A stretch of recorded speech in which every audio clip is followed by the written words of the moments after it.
But how much is there to gain from specialization in trade? Suppose each country has 40 hours to produce smartphones and apps. Both countries could allocate their resources equally, spending 20 hours producing each good. As we've seen earlier, the US could then produce 5 smartphones and 10 apps, and China could produce 4 smartphones and 2 apps.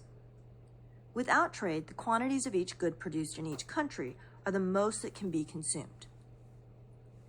Now let's assume each country specializes in the production of the good for which they have a comparative advantage, that is, lower opportunity cost.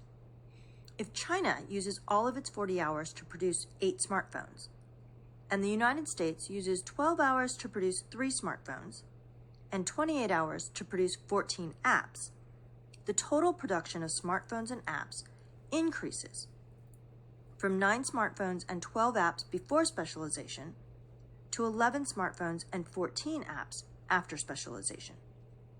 Total production here has increased by 2 smartphones and 2 apps. One way to distribute these gains from specialization would be to split them equally.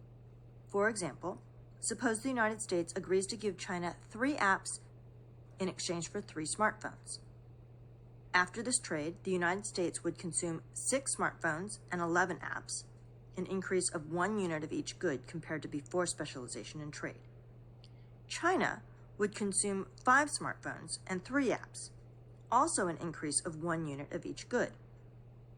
Both countries would be able to consume more smartphones and more apps, a clear benefit of specialization in trade.